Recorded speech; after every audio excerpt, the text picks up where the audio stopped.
तो मुझे लगता है कि आप लोगों से बहुत कुछ मैंने आज यहाँ सीखा।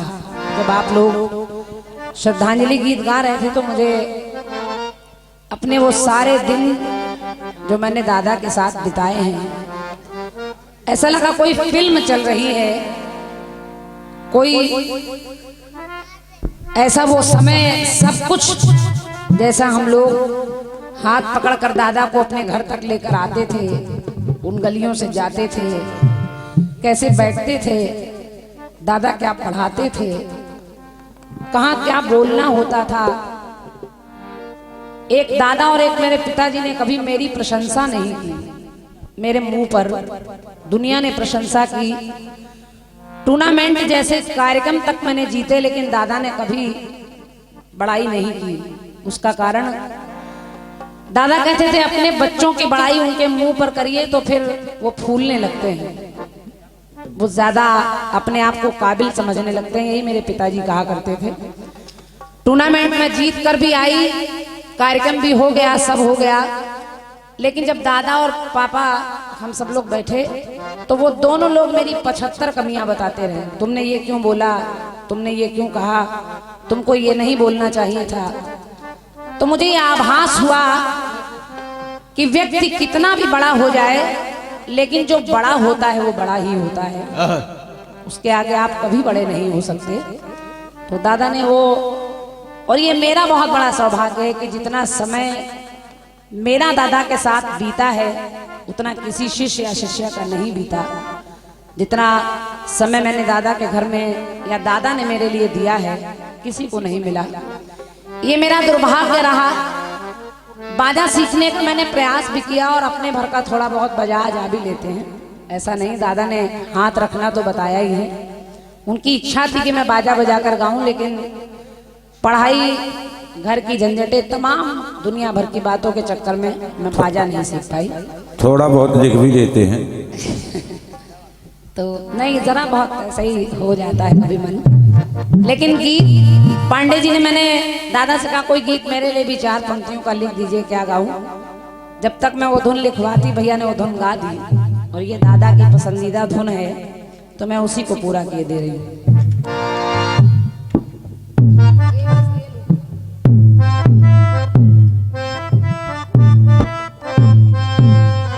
दादा कहा करते थे न तन होगा न मन होगा, न तन होगा न मन होगा, किशन का ना जब ये जीवन होगा, किसी गली कूचे में स्वर लहरी जब कभी गुनगुनाएगी तो बेशाख्ता उस समय तुम्हें इस हरि किशन की याद आएगी। और आज वो दिन है, ये सत्य है। कलाकार सब गा रहे हैं, बहुत से बन रहे हैं, हम लोग भी जितना हम लोगों की औकात है उससे ज्यादा मिल रहा है हम लोगों को। कभी कभी मुझे इस बात का अफसोस होता है कि ये YouTube, ये चैनल, ये सब तब क्यों नहीं चले जब ये लोग चल रहे थे। अगर तब चले होते तो शायद हम लोगों को कोई पूछ भी नहीं रहा होता। जो वो लोग दे गए वो हम लोग कभी नहीं दे पाएंगे। और ये हम लोगों का सौभाग्य है कि अब ये सब चलने लगे हैं प्रकरण, तो हम लोग इसके माध्यम से देश विदेशों तक सुने जा रहे हैं। जो भी बन जाए, गीत कह रहा है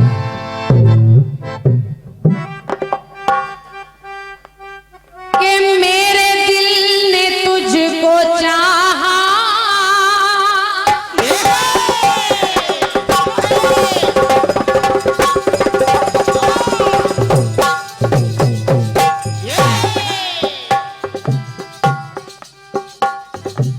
मेरे दिल ने तुझको चाहा, क्या यही मेरी खता है,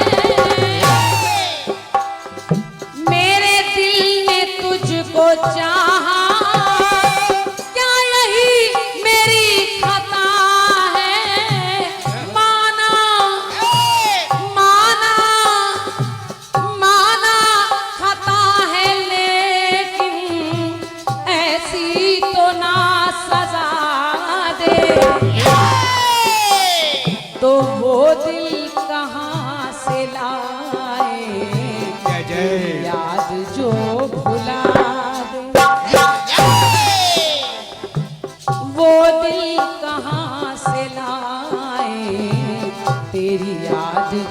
भुला दे। मुझे भूल जाने वाले, मुझे भूल जाने वाले कोई रास्ता दिखा दे। वो दिल कहाँ से लाए तेरी याद जो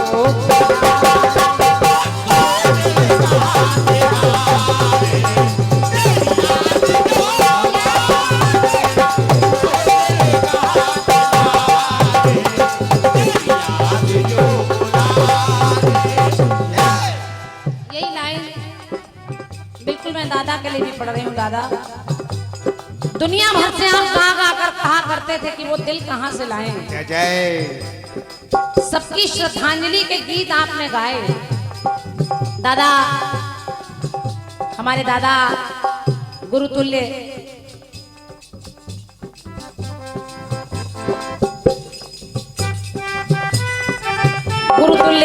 दादा कमल कुमार त्रिपाठी जी, जब दादा नहीं रहे तो मैं दादा के साथ ही उनके उस कार्यक्रम में पहुंची थी। वहां भी आप यही कह रहे थे कि वो दिल कहाँ से लाए तेरी याद जो भुला दे। दादा श्याम तूफानी जी भी नहीं रहे तब भी आपने यही गाया। जवाहर सिद्दी जी भी नहीं रहे तब भी आपने यही गाया। राजेश्वर पंडा जी नहीं रहे तब भी आपने यही गाया। लेकिन जब आप नहीं रहे तो अब मैं कह रही हूँ दादा कि वो दिल कहाँ से लाए तेरी याद जो भुला दे।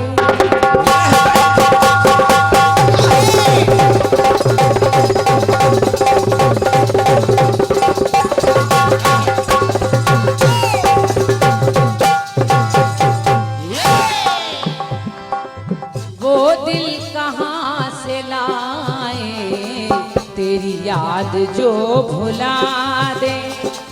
कलाकार तो बहुत हैं, लेकिन दादा मैं आपसे कह रही हूँ वो दिल कहाँ से लाएं तेरी याद जो भुला दे। क्योंकि कीर्तन कला की बगिया, कीर्तन कला की बगिया संगीत से सजा दे। तो वो दिल कहाँ से लाए तेरी याद जो भुला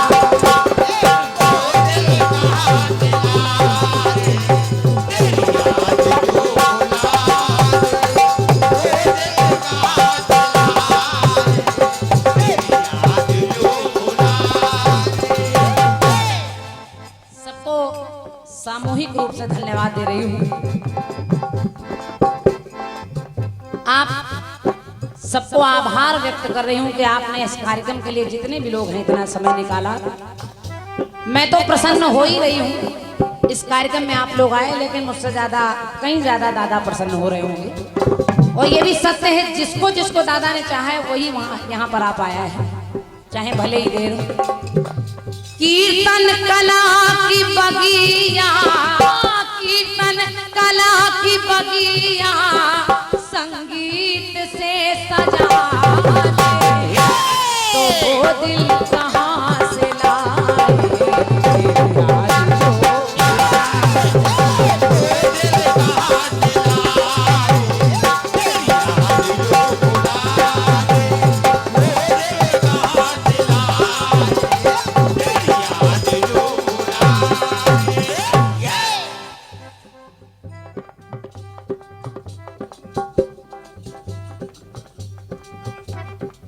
दादा, बस आपसे इतना कह रही हूँ, गीतों में पाला पोषा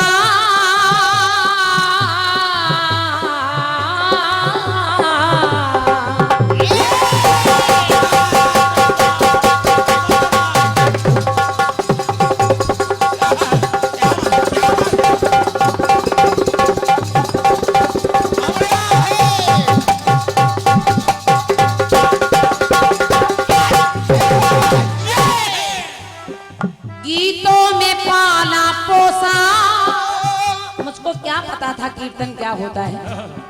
आपने और पिताजी ने दोनों ने मिलकर बहुत समय मेरा अच्छा बनाने में अपना समय दिया। तो गीतों में पाला पोसा, बाहों में है झुलाया,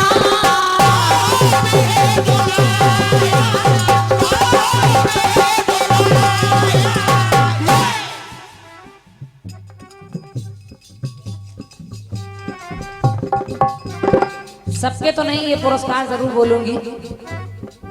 पहला पुरस्कार तो हमारी गुरु माता के हाथों से मुझे मिला है। मैं आपका आशीर्वाद अपने सर पर चाह रही हूँ और हमेशा मुझे बाकी सब लोगों से ज्यादा प्यार मिला है आपका। बहुत बहुत प्रणाम कर रही हूँ, धन्यवाद दे रही हूँ। और ये जो KS म्यूजिक चैनल आप देख रहे हैं, जिसके माध्यम से ये कार्यक्रम देश विदेश तक में प्रसारित होगा, जितने भी कलाकार हैं सबकी प्रस्तुतियां, सबका आगमन सब आप देख पाएंगे। इस चैनल की असली हकदार जो बिटिया कशिश है, उसके माध्यम से वो सुन रही हैं इस गीत को वहाँ घर से ही। 101 मुद्राएं कशिश ने भेंट किए हैं। मेरा ढेर सारा आशीर्वाद है बिटिया के लिए। बहुत बहुत धन्यवाद है संजय भैया। तो गीतों में पाला पोसा, बाहों में था झुलाया,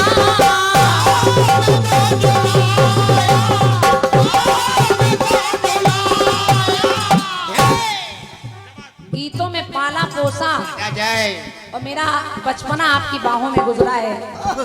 हमारी गुरु माता सब कुछ जानती हैं और हम दोनों के सामने वो सब आ रहा है। और घंटों हमारे घर पर क्रांतिमाला को क्रांतिमाला बनाने के लिए के घंटों हमारे घर पर हर पाठ जो पढ़ाया,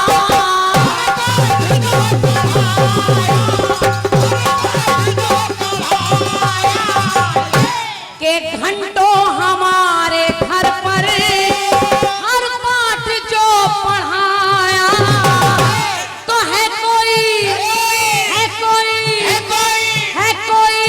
फिर से ऐसी, के है कोई जो फिर से ऐसी कीर्तन को ये कला दे, तो वो दिल कहाँ से लाए, याद जो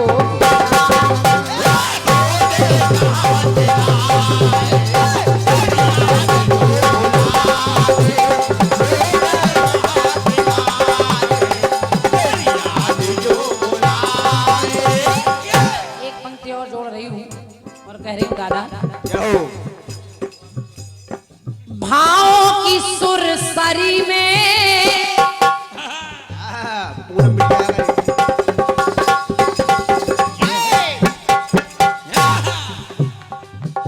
बहुत बहुत धन्यवाद दे रही हूँ पूनम जी को। आपका कार्यक्रम रात्र में शंभू हलचल जी से ही लगा था,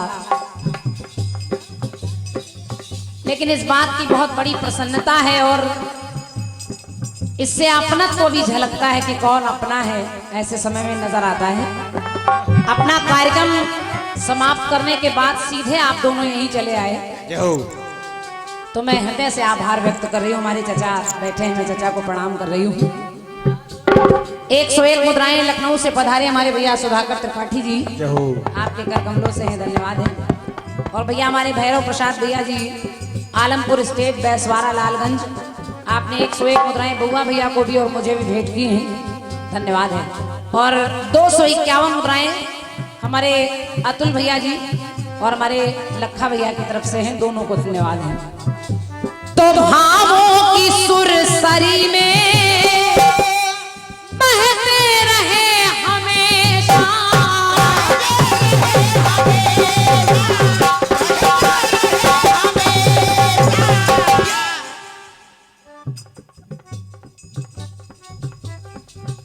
भैया को धन्यवाद है। एक बार आपको थोड़ा सा किस्सा जरूर बताऊंगी। कालू खेड़ा में जवाबी मेरी चल रही थी दादा से ही, गुरु जी से ही जवाबी चल रही थी और इतनी भीषण जवाबी हो गई वो कार्यक्रम। वो 2-3 दिन का था। दूसरे दिन दादा श्याम तूफानी जी और गीता सिंह जी की जवाबी होनी थी, लेकिन मेरे और दादा के बीच में इतनी तनातनी हो गई कि वो दोनों पार्टियां फिर कैंसिल करनी पड़ी।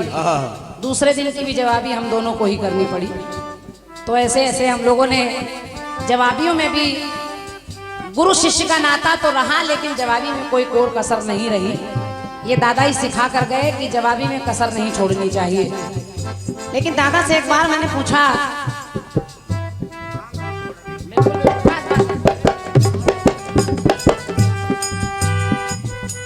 धन्यवाद धन्यवाद।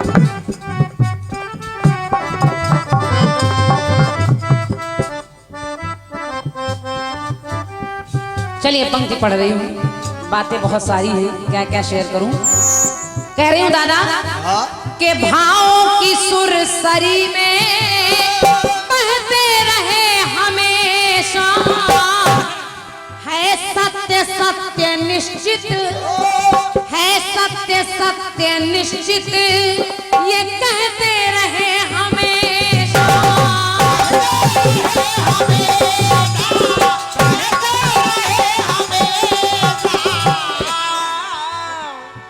दादा सत्य सत्य बोलने वालों में थे। अगर कोई बात आप कितने भी उनके खास परम मित्र क्यों ना हो, लेकिन अगर दादा को अच्छी बात नहीं लग रही, उनको मालूम है ये गलत है, तो फिर वो आपका साथ कभी नहीं देंगे। और ये किस्से मेरे जीवन में तमाम उनके साथ मैंने देखे, जो उनके इतने निकट 24 घंटे साथ में रहने वाले, लेकिन उन्हीं को दादा सत्य के पीछे उन्हीं से लड़ जाते थे। तो ये क्वालिटी केवल दादा में थी। मंच पर सच्चाई को स्वीकार करना दादा को ही आता था और किसी को नहीं आता, मुझे भी नहीं आता। कभी कभी झूठी बहस करनी पड़ जाती है जवाबी में, लेकिन ये केवल दादा में क्वालिटी थी। तो भावों की सुरसरी में बहते रहे हमेशा, और है सत्य सत्य निश्चित, कहते रहे हमेशा।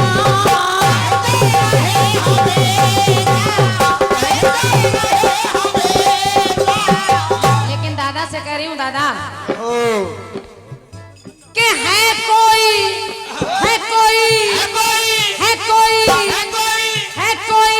क्रांति की फिर से ये ज्योति जला दे। है तो बहुत लोग रास्ता दिखाने के लिए बड़े हैं, लेकिन दादा जो जगह आपकी है वो कभी ना कोई ले सकता है ना ले पाएगा। तो है कोई क्रांति की फिर से वो ज्योति जला दे, तो वो दिल कहाँ से लाऊं तेरी याद जो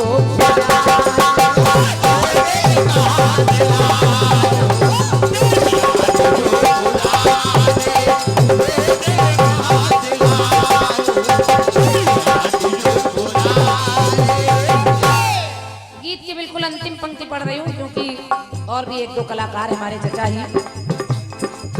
अंतिम पंक्ति में एक बात कहना चाह रही हूँ।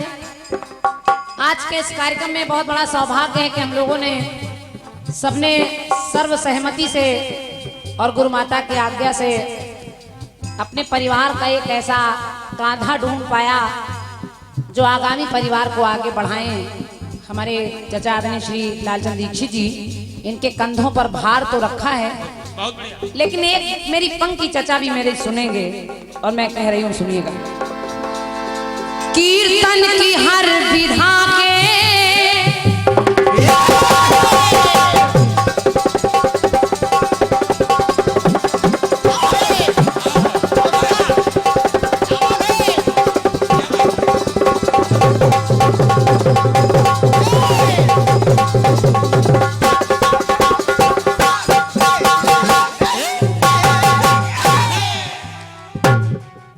क्वालिटी और दादा में ऐसी।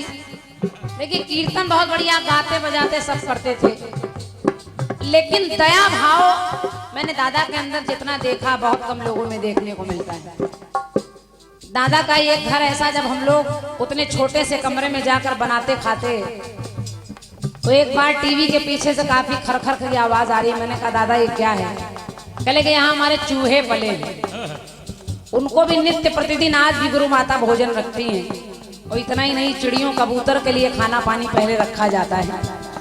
तो ये सब शिक्षा उनसे मिली कि सबके लिए दादा कहा करते थे जिसके भाग्य का जो है वो अपना ले जाएगा। तो वही सब सीख सीख कर हम लोगों के अंदर भी वो सब जागा। इसलिए मैं कह रही हूँ कि कीर्तन की हर विधा के बस आप थे विधाता, और याचक बने थे फिरते यद्यपि महान दाता।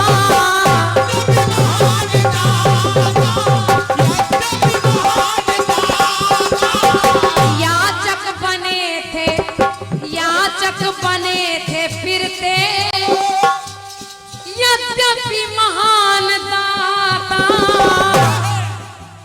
कहने को तो तमाम लिखते हैं, लेकिन मैं दादा आपसे ही पूछ रही हूँ, आप तो चले गए, लेकिन के दादा सियाराम चाचा, दादा दादा दादा तुम ही बता दो के दादा किसे बना दे। कहने को सब कहते हैं हम दादा हम दादा हम दादा, लेकिन क्रांति माला के लिए जो दादा थे वो दादा ही है, कोई नहीं। ये जरूर है कि जो जगह किसी की छूटती है तो कोई ना कोई उसकी भरपाई करने के लिए बिठाया जाता है, लेकिन जो बाप होता है वो बाप ही होता है, उसका स्थान कोई नहीं ले सकता। तो दादा, अरे दादा तुम ही बता दो कि दादा किसे बना दे। तो वो दिल कहाँ से लाए तेरी याद जो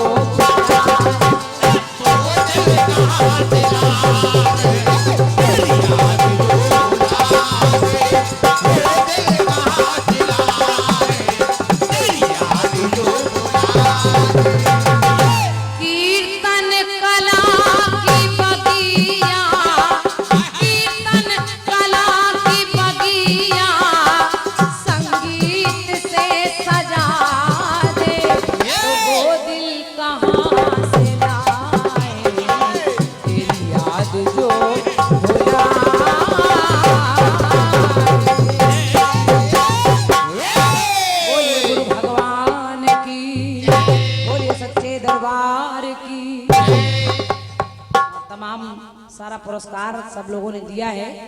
बहुत बहुत आभार व्यक्त करी हमारे सुनील भैया का, जो मध्य प्रदेश से